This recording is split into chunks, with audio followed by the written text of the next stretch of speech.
Well, it's good to be back. Hello gamers. 2 videos ago I made a vague gesture towards Project Wingman's expansion possibly being a timed exclusive. Well, I was right, and this means the PS5 once again has 0 games. Frontline 59 brings us back to the world on fire, this time playing as a reservist flight squadron of the Pacific Federation. The CaSSKKadians, rolling over the Federation following Mission 11, have decided to launch a cross-border raid. In the original campaign this could be briefly seen. I thought it was a Dieppe style raid, and a subtle pointer towards the CaSSKKadians potentially not being the wholesome independence seeking good guys we know them as. Now, it does seem like I was on the right lines. The attack is upon MAGADAN in the Federation's far extent. You may know this as the Free State in TNO that hires the funny merc. While the rebels seem to think they've got the upper hand, they didn't account for one thing. The Federation has a real human being. K9A, your driver. A real human being. We, our driver, Federation reservist and flight lead of K9. Once again, it's up to us and our depressed cast of allies to wipe the CaSSKKadians from this land in preparation for the final crushing of the insurrection. This is the official line anyway. Frontline 59 came out a while back, but I'm confident that Flyaway now has the gift of foresight as he was able to accurately predict the 2024 Kursk offensive. So, the real lore is that we play as one of Ramzan Kadyrov's elite Akhmat units. As a Chechen reservist, we're only here to reduce unemployment in our homeland. The Ukrainians have mounted a cross-border offensive alongside various Brazilian mercenaries. We aren't up against Cascadia's Black Eagle division, but rather units of Ukrainian Operational Command West. We will complete our contract in the SVO, then return home fabulously wealthy. Frontline 59 is a short affair, even counting mission briefings and retries it only took me just under 2.5 hours to beat. I'd say this does work in its favour. Project Wingman was not a game that I considered to have much fat on it, but Frontline 59 trims it down to only the core parts. These being the feeling of being an ace up against the odds, an interesting plotline, and constant, engaging in-mission dialogue. Yeah, you know the drill, let's begin with the presentation. The base campaign had a lot of variety in its landscapes, but here you're primarily going to be seeing a lot of snow and ice. I find that the actual details on the ground are a little better than those in the base game. Trees are much better detailed, and we see a few new things like city lights. The 6 missions, despite taking place in much the same environment, are given variety through the day-night cycle. If it dragged on any longer they might have had to introduce some new sites, but it's tight enough as a game for this icy land not to get old. I talk about the anniversary update, but I'm sticking to F59, which has only ever been on the anniversary update version of the game anyway. The VFX has seen a general improvement, planes now crash in a much better way, before they tended to carry very little velocity and just float down. I've heard the lighting in the main campaign has changed significantly, making some improvements and some downgrades. I will say the expansion's lighting is fantastic. Mission 2 pulls the same trick as Eminent Domain, but it's so good that I forgive him. It's also got some extra post-processing at certain points, like in the main game, to sell certain scenes better. Gameplay, it's almost the exact same. This is fucking bullshit. Okay? These fucking assholes, these fucking assholes! I'm not going to repeat myself, I'll just talk about the new stuff. Generally, it's at the same pace as the PWN game, you're constantly going to be dealing with a large amount of incoming ordnance. Mission 3 in particular centers its gimmick around being a seed run through very well defended airspace. The base game had its shilkers, SAMs and railguns, and the expansion adds flak and, I don't know, HSBCs? Flak kicks up a blanket of explosive rounds. They never seem to hit, but flying through their quote-unquote clouds does do damage. I don't think that's how it works, but whatever. HPBCs fire slow-moving lasers that do damage on contact. They're similar to certain weapons in Ace Combat. These are both airspace denial tools that reduce your options when evading. They'll go on to be the main mechanic of the final boss. One gameplay change I do find fitting is a new aircraft acquisition system. Unlike Mercenary Monarch who bought his aircraft, honest Proletarian driver gets them assigned. The campaign is too short of a full purchase system, so this quick progression works fine. The point system is now just a way of measuring your in-mission success. This also syncs to the story. To give an example, in the original campaign, ships of all kinds were big prizes. You'd have to skim off all the hard points, then kill the hull to get the big points bonus. If your kill got stolen, you'd get less points, which means less cash, which means you won't get the next shiny jet. This aligned with Monarch being a merc. Here, I deliberately take out ship hard points, then leave the rest to my allies. Driver is part of a national military who doesn't get paid per kill, so this pushes you towards a more realistic playstyle. Might be unintentional, but still cool. That's everything on that front, though I do wish there were more changes. If not more aircraft or enemy types, then maybe new munitions like guided bombs. Additionally, I'd appreciate some more aircraft options because I'd really like to fly a Phantom around in the skies of Magadan.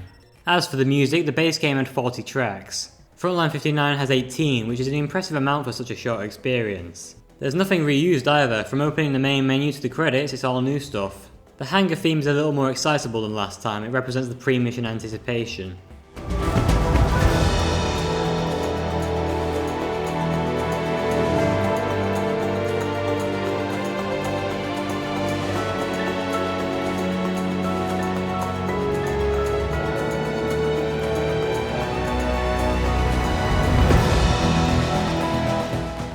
For Monarch, the hangar music showed how it was just another day in the life. Driver is a reservist who's just been activated. This is very out of the norm. This gives him a bit more personality. I'll talk again about his limited characterization in a bit. The briefing music is more electronic than before, and there's multiple briefing themes for the different missions. Going back to the general presentation, the briefing screens here are more detailed with jets instead of triangles and distinction between mercenaries and CAF units. They even possess an up-to-date license. You're part of an organised military now, not some cobbled together mercenary group. This theme is reflected in the soundtrack. PW's main leitmotif was, in Jose's own words, about freedom. The freedom to roam the skies, or the more free and relaxed life mercenaries undertake. Or perhaps the freedom that Cascadia seeks in its fight against the Federation. In Frontline 59 the main theme is trumpets. Trumpets are what we associate with greatness and grand processions. Trumpets, when played in a more toned down, sad manner, also represent a feeling of walking in the remains of something great. The Federation leitmotif in the base campaign was usually more menacing, reflecting their role as our enemy. Here it's full of pride, now reflecting the unity of ordinary people defending their home.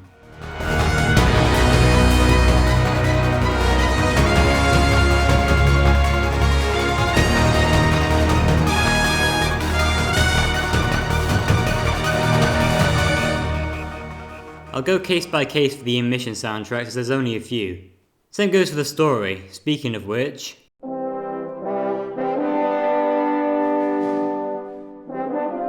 The campaign opens with us hurriedly scrambling to meet enemy fighters. Division K9 exists at the very bottom of the chain of reserves, no one on this level ever expects to be activated. We make up tag names on the go based on jobs. Driver, IT, Bookie, Cop and Brick respectively. Unlike a mercenary who signs up explicitly to fight, reservists are family people. I'll immediately say that I do prefer K9 to Hitman by a good margin. It took until near the end of Project Wingman for us to learn anything about who Hitman's members are as people. Here, we learn things about them right from the start. Vita is the AWACS bird that seems to act both as K9's personal coach and coordinator of the entire air war on this front. He initially views us like literal children, but switches up as soon as we demonstrate our competency. Galaxy was a relaxed guy who occasionally went serious, which reinforced the gravity of those moments.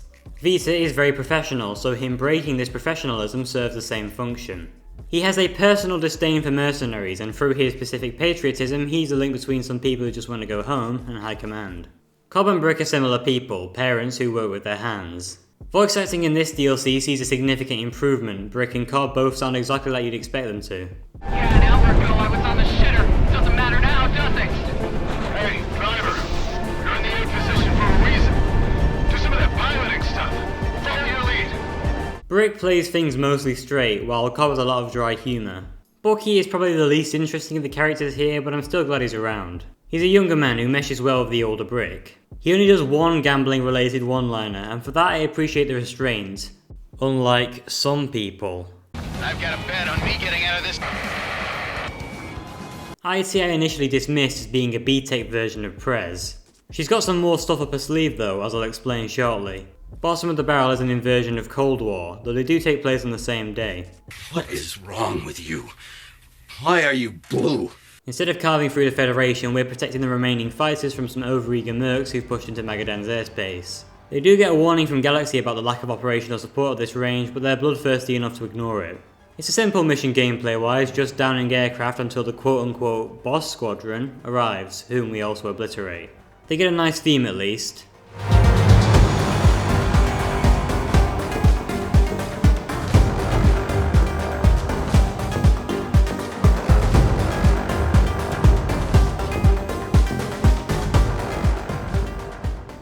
Crimson Squadron also makes a run-in with us. We only hear their lead once, but he hangs over the campaign like a wretched spider. His reputation and authority is immeasurable, and we see it in a few ways. In the penultimate mission, he crossed over the IDL while the other peacekeepers were tasked with locking down the flanks. The reason for this was the ground commander not having the authority to stop him specifically. We at least see a nicer side of the squadron. Reserve division, thank you. Crimson out. Vaughn had so much love for people. Like, Crimson 1 was a horrifying villain and a foreboding ally, but at the end of this mission we meet this campaign's equivalent. General Faust explains to Stardust, the old mercenary liaison, a plan to weaken the Federation with a landing in Magadan. She starts quite reasonable, explaining that pressure applied here forces the Federation to divert forces from Cascadia. In a war like the one Cascadia is fighting, dealing blows like this is how you make the enemy consider negotiations, though this ended up having terrible consequences. I brought up Kursk earlier because it has a similar logic. Force the enemy to divert troops from other fronts and re-establish dynamism to the war. Faust's seeming logical makes her real intentions seem more insane. Torres in AC7 was insane from our first introduction, here it's an escalation.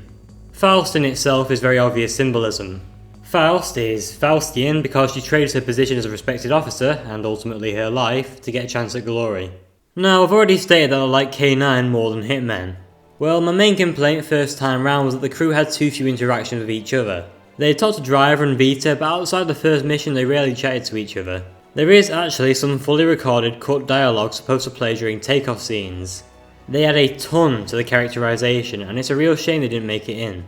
I'm assuming the devs thought it would be boring to sit and listen, but any impatient player can just skip that in the menu. Now, for the sake of better understanding the story, I will be talking on it as though it's still part of the expansion and not cut, thanks to this channel for reactivating and posting it. Proceeding the next mission, we note that Driver's occupation was a rally driver. In a later takeoff sequence, we learn he's particularly good at it. IT is reluctant to be up here because, unlike Prez, she isn't making absolute bank off Driver's flying. There's also a little running theme between Bucky and Brick regarding Bucky's job. It's very bad now. Very bad karma. Okay. This is the actual Cascadian landing.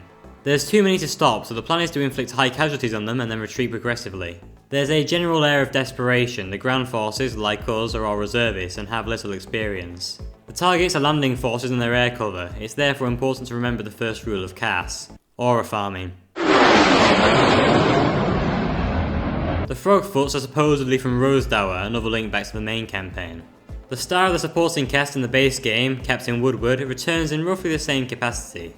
He brings his guns to bear on the Federation troops and forces us back, which ends the mission. We do meet the star of this expansion supporting cast too, E6, Federation Officer, Provisional.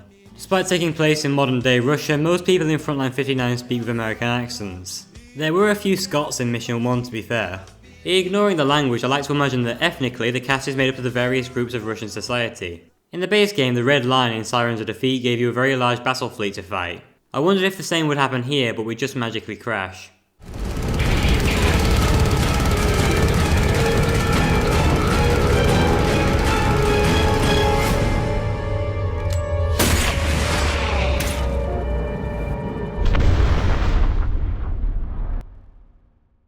I decided upon playing Ace Combat 4 and 5 naval landing missions again for the sake of the video. This turned into a series replay. I went back and looked at Bunker Shot and it does feel like a reverse of this mission. The weather and general tone are very similar, just from alternate perspectives. Frontline in Ace Combat 5 was the same in that you had to defeat an enemy landing, but the weather was cheery and it was a triumph for the Sand Island defenders. In general, this campaign is much more original in what it does than the main game, which we'll return to. I'm the giant rat that makes all of the rules. Let's see what kind of trouble we can get ourselves into. A relatively simple mission that revolves around dodging air defences. We're introduced to flak, which makes our mission more difficult when combined with the railguns and advanced SAM sites. The objective is to hit a rebel FOB with a B-52 squadron, which we have to escort. As in the main game, there's basically no risk of failing this task, but only of you yourself being shot down. I like how at the start a name is read out as being on station, which we're left in the dark about. Then it's revealed that it's a friendly airship that, along with the bombers, obliterates the FOB. The captain of the airship is distinctly British, and the 303rd Bomber Squadron is apparently from Victoria. Not Victorian in Australia, but the Federation Corps in East Asia. At the end we encounter reinforcements from Wilhelm, with comical German accents. We've been told several times that reinforcements are pouring in from deep in the Federation, and this is a subtle way of reinforcing this. Note that Steel Squadron were deployed in the previous mission, Ulaanbaatar's peacekeepers. They were closer to home, being Mongols, so were able to deploy quicker. Steel 1 is the Khan of Ulaanbaatar, a detail which I like. He is clearly competent, so I would hesitate to consider his position as Steel 1 a result of him coming from good stock. I think this detail here is to remind us of this game's theming around kings. The takeoff dialogue is just more mentions of home life and their plans to return as soon as possible. A little bit of extra characterization for Brick is that he seems to be more believing in the cause than Cobb. He seems to be the oldest, and typically when you've lived somewhere your whole life, you tend to feel a little bit more proud of it. You tell me where we start, where we're going afterwards. I give you 5 minutes when we get there. Anything happens in that 5 minutes and I'm yours, no matter what. Anything a minute either side of that and you're on your own. I don't sit in while you're running it down. I don't carry a gun. I drive. The briefing to this mission expresses the ridiculousness of the plan. I always felt Project Wingman was lacking a good tunnel run. Well, now we get an entire mission dedicated to it. We have to fly through an unfinished underground highway, which opens up to the Rebel HQ. If we can smash that, their offensive collapses. The SOF liaison is a good minor character. Oh wow, what have we got here? Cascadian divisional battle plans? Is it weird to want to crack a girl in an RPG? You get the sense behind a lot of the Federation members higher up that there is some kind of fervent belief in what they're doing. The clearest example of this is Crimson 1. The Cascadians too have some extreme nationalist elements, which sets up a good dynamic in the expansion's final mission. Ace Combat's tunnel runs are usually at the game's end, with the exception of 1 of 5's, and they're big, world-saving affairs. Here, it's literally said that worst case is, we're a fly in need of scrubbing off a wall. We're expendable, and there isn't anywhere near that much godlike faith that Mobius, Cypher, Blaze and Trigger inspire. It's also just a mission to hit a regional HQ, good for the outcome of this battle in this theatre, but the result isn't war winning like it is in Ace Combat. IT before the battle begins begs us to let her sit things out. At the start she's angry then afraid. I like Express Lane a lot, it's very fun to navigate through. There's lots of radio chatter to listen in on, like a news report, similar to the final level of Hawks if anyone's played that. They mention markets crashing and Cascadian accounts being seized, the kind of detail that Ace Combat never really cares to go into. The frequent mentions of these far off cities and countries also goes away towards making you feel like one part of a much wider world. Getting caught. My only complaint is the poor visibility. I don't know why they wanted to style it like Silent Hill, but there's fog that obscures a lot of the route ahead, and entering the tunnel at the start is really difficult due to the light level. Compare this to an Ace Combat tunnel run where the routes are always clearly visible. Ace 3's tunnel vision is a good example. Any complaints I might have though are immediately discarded because of how good the soundtrack is. When we emerge and wreak havoc on the HQ, the music is timed so that the trumpets roughly kick in at this point.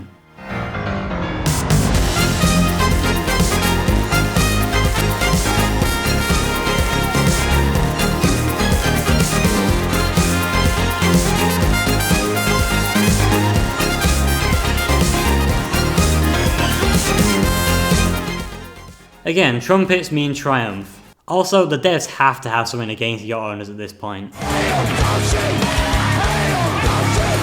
is MAGA country! Bravo 6, going dark. The penultimate mission is the Federation finally forcing the Cascadians off Magadan. The pre-mission discussion is all about how they've done so far and reflects on the reality of the situation. There's also mention of how the other reservists may all be dead by now. The battle is a Dunkirk-style affair for them as we slowly tighten the noose. Early on there's a lot of worry as it's revealed that the Cascadian mission here was to destroy Magadan's geothermal infrastructure. It's gonna be a cold winter ahead. There's also a sense of unease at how K9 is integrated so easily into the Federation war machine. A random detail is that Cobb calls out for a BDA, a battle damage assessment. She's told to just keep going, but these kind of details are rare to see in Ace Combat. In the same way that Ace Combat might call a mission destroying air defences, Project Wingman calls it Seed. It's a quality of Flyaway Now's writing that's not normally present in arcade-ish titles like this. FAUST commences a defensive operations, but it's implied she's planning something else. She eventually gives up on the defence in favour of pulling out with a volunteer group of Mercs and Cascadians. Don't you dare abandon your country! Our country? She's going rogue, much to Stardust and Woodward's anger. By the way, Black Eagle Actual has to be a reference to Gold Eagle Actual, right? She's very similar to General Shepard in many ways, though Shepard is focused on making Americans less complacent. Meanwhile, Faust is a fanatical nationalist born out of a belief in Cascadia's very deep heritage, and thinks they've been doing the heavy lifting for the Federation. Woodward, now commander of the evacuation effort, strikes up talks with the Federation commander. He asks for a temporary ceasefire to allow Cascadia to pull out of Magadan, and go straight home. This particular moment is very well executed. Stand by. Stand by. Understood. Relay.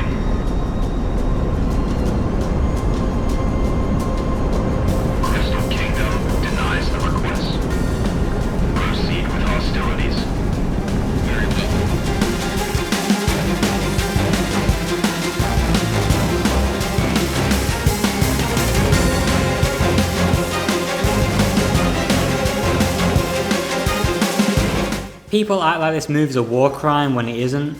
Were the Cascadians surrendering and we were asked to kill them anyway, then it would be. But it's very reasonable not to deny your enemy an escape, especially when they've been on a campaign of destruction across your home. But it still feeds into that sense of unease we felt at the start of the mission, and I get the sense from some of these Federation troops they would be giving no quarter anyway. The Cascadians, abandoned by their ships which had to pull out, make a last stand. Then it's over, seemingly. Nice job, team. Well people, good job. I guess we can all go home now. Wait a second, what's this? Вертушки, вам это авиация тоже привет. Какая вы чёртова авиация? Если вы своих... Change of plans. Every fight is our fight. Because what happens over here matters over there. We don't get to sit one out. While K9 had planned to return home, we were acquired one last time. FAUST's personal White Fleet had eluded us prior and has now been discovered in the Arctic Circle. It's a joint force of glory-hunting mercs and the most fanatical Cascadians possible. It's heading for Magadan's biggest geothermal facility, as of yet undamaged. The previous mission already told us that we're in for a cold winter. If this facility goes down, things are going to be extremely bad. Pre-mission we get a discussion about how long the Oceania conflict lasted. They also speak of the Maester, whom Monarch participated in the hunt for. Talk of this conflict will soon be relevant. We also get a name reveal for each character. IT wants to leverage their service to get a job somewhere better. Bucky mentions profiteering off war. There's a neat conclusion to Brick and Bucky's mini arc by having the former offer the latter a job doing actual work. Every young guy seems to have a work relationship with a guy pushing 60, so it's nice to see some representation of that here. Continuing service in the military is also an option. Well, how about re-enlisting? How about you bite me? VC even warms up and mentions that we're setting the pace for Oceania's peacekeepers, who he's going to link up with. It's a strength of the writing we get such a clear definition of who K9 is as people with such a limited dialogue, and a weakness of it that some of the most pivotal character moments are cut for no clear reason. The mission's opening is us dealing with the mercenary raiders attacking the facility. They mentioned doing this before, a reference to Machine in the Mantle and the Rebel Air campaign against the Accordion reserves in Cascadia. This opening segment isn't hard but sets the tone well, and the music is ominous, it hints at what's to come soon.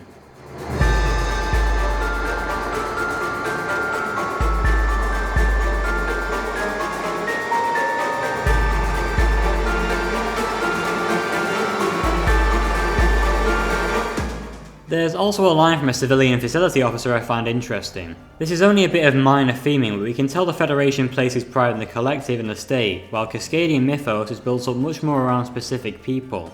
Federation HQ Crystal Kingdom is detached from the situation, compared to the Cascadian commanders who genuinely fight. Faust's campaign here is both a result of her genuine hatred of the Federation, and also of her wanting the glory of being the first to invade the Federation. Monarch was a Cascadian. Even Crimson One, the most famous character in the game, was a Cascadian. When Faust's fleet arrives, her leadership is named the Roosevelt. To go into a little history, in 1898 the USA and Spain fought a war centered around Spain's colonial possessions, which kicked off over the sinking of the USS Maine. I was going to talk about how from a modern perspective we view the US and Europe as strong allies, which contrasts with the situation back then, but current circumstances got in the way. Point is, back then the US viewed Europe as an enemy, for a series of complex reasons, though we can attribute European colonialism as one factor. Many would say the war started over humanitarian concerns for the people of Cuba, which does seem ironic given history. Teddy Roosevelt then goes and helps create an expeditionary force called the Roughnecks, who receive a giant surge of volunteers to go land in Cuba and fight the Spanish. Is this starting to sound familiar? So, we can understand that from a perspective of bringing justice to people oppressed by imperialism, a volunteer force lands in enemy territory. Faust's own dialogue aligns with this. This is a very cool bit of storytelling from Fly Away Now, assuming he intended it to be Theodore and not Franklin.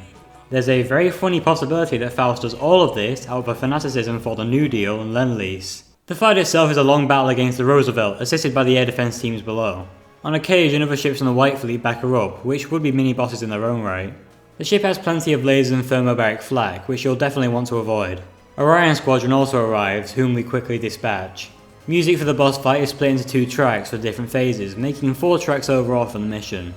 It's really good, very different to King's in that it isn't as mournful. There's still a facility to save, and with it the entire region. It combines the excitement of the final showdown,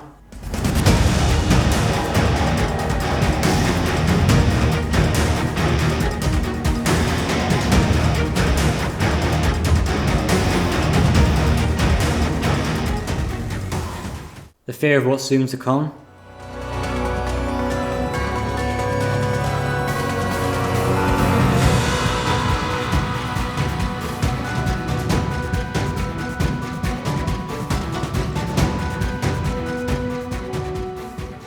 and the great choir of Cascadian nationalism.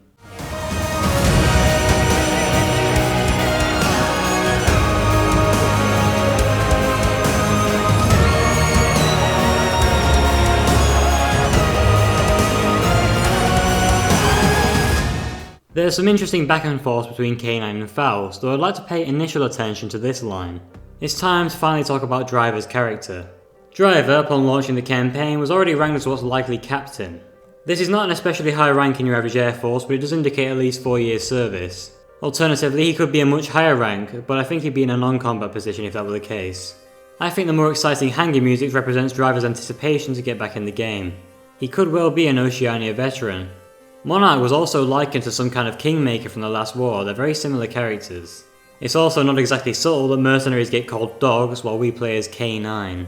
In his regular job he's a rally driver, the cut dialogue confirms this. He's also got numerous speeding tickets. Driver isn't the only relation this campaign has to Oceania. Faust argues that Vita being an Oceanian should make him hate the Federation, and his response is incredibly well acted. You don't get to say that! You Cascadians did more damage to Oceania than the rest of the Federation combined!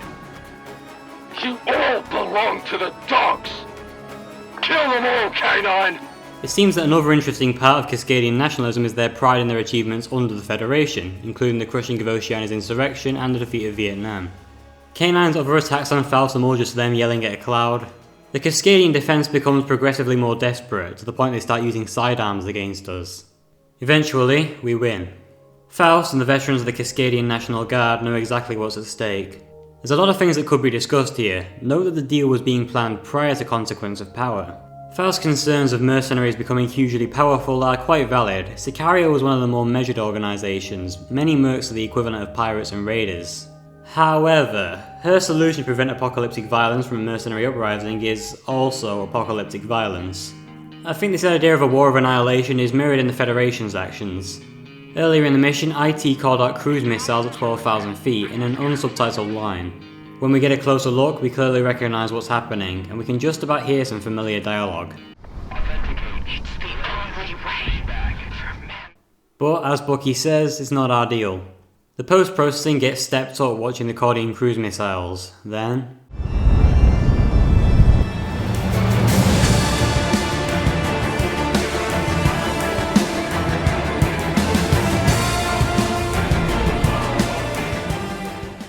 In the credit sequence we can see troop-laden C-17s arriving to reintegrate Cascadia into the Federation, and cruise missiles arriving to also reintegrate Cascadia into the fucking soil.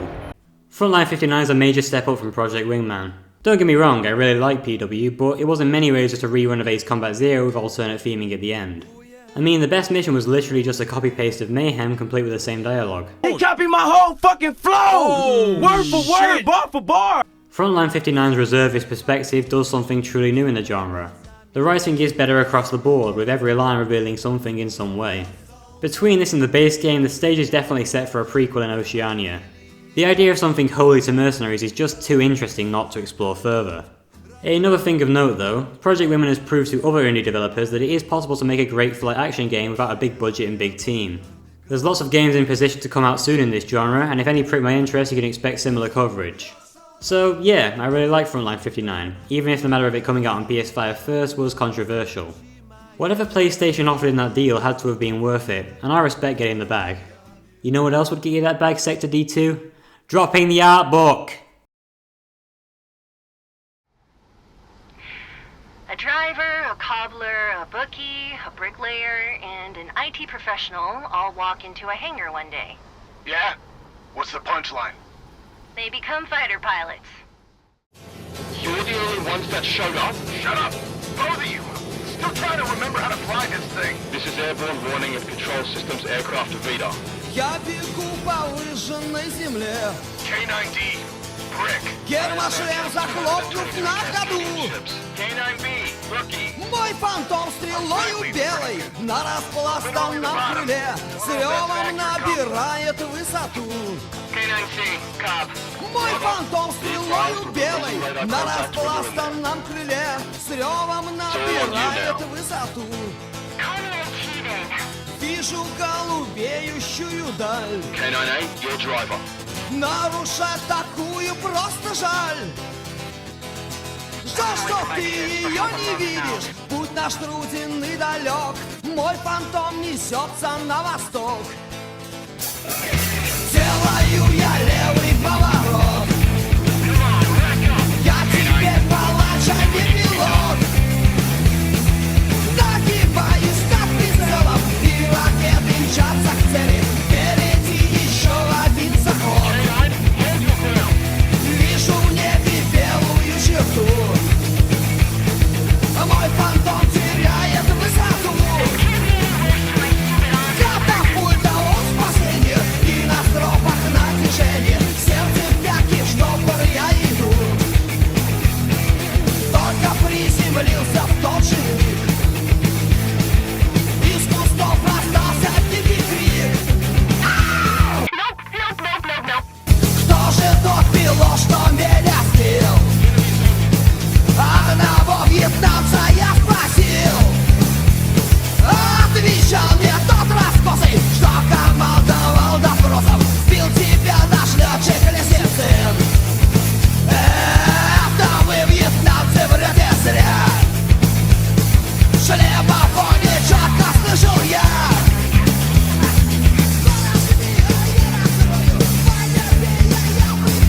Русский осылар подбил меня.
That's the video. In terms of what's next, I would like to do an incorrect summary of Ace Combat 3, because I'm a talentless hack with no original ideas. Nuclear option as an ultimate tactic tier list video is also on the agenda, although until it hits 1.0 we'll have to learn to sit back and observe. I want to do a rather different video on Modern Warfare 2019's bizarre narrative and setting, and in the long run I'd like to do a thorough look at Ace Combat as a franchise, and maybe also a Ready or Not review if I feel like it. Thank you for watching.